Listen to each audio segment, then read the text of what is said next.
नमस्कार, जय श्री राम। आप सबको एक बात याद रखना चाहिए कि सुमति जहाँ संपत्ति नाना, कुमति जहाँ विपत्ति निदाना। अगर आपके परिवार में सुमति है तो यकीन मानो आपके पास सबसे बड़ा धन है। मैं आप सबको एक छोटी सी कथा सुनाने जा रहा हूँ। आप सबसे निवेदन है कि ये कथा पूरा सुनिए। एक परिवार में गरीबी थी, लेकिन उस परिवार में सुमति थी। तो जब 4 भाई थे, एक पिता था। तो एक दिन क्या हुआ कि पीपल के जड़ के नीचे सोना बहुत सारा था, गड़ा था। तो अब परिवार में सुमति थी, तो वो बोले चलो हम सब चलते हैं पीपल के नीचे और उस सोने के खोद लाते हैं। 4 बच्चे और पिता, पांचों लोग जब गए तो उस पीपल के वृक्ष पर ब्रह्म रहता था, ब्रह्म राक्षस जो पीपल पर रहते हैं।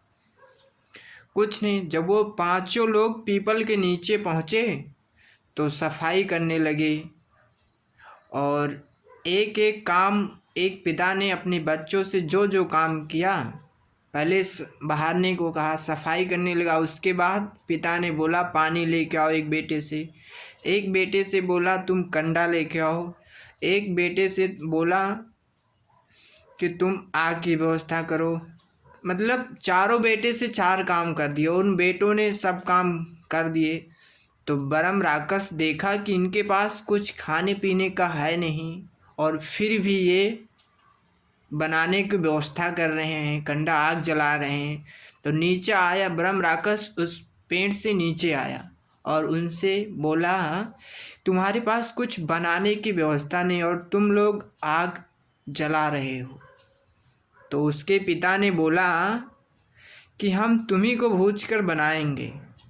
तो ब्रह्म राक्षस ने बोला मुझे मत बनाइए भूज कर, इस पीपल के जड़ के नीचे सोना गड़ा है, आप खोद ले जाइए। उसके बाद ब्रह्म राक्षस तो ऊपर चला गया पेड़ पर, उसने सोना खोद कर अपने घर ले आया। एक पड़ोसी के भी 4 बच्चे थे और एक पिता था, लेकिन उनके घर सुमति नहीं थी। इसके वजह से अब पड़ोसी ये बात सुने कि उसने तो गरीबी से अमीरी में आ गए, तो वो सोचे कि मैं भी जाऊं और खोद लाऊं। तब वो भी अपने 4 बेटों के और पिता के साथ गए उस पेड़ के नीचे, लेकिन उनके घर में सुमति नहीं थी। जब जो बेटा से पिता बोले ये काम कर लाओ, तो बेटे बोले खुद ही आप कर लो। मतलब सुमति नहीं थी। 4 बेटे से कहें बेटे जवाब दे दें, पिता को उल्टा ही डांटे। तो ब्रह्म राक्षस ने ऊपर से नीचे आया और बोला कि हम एक एक करके पांचों को भोज खा लेंगे। क्या कि सुमति तो थी नहीं, वो खा लेता।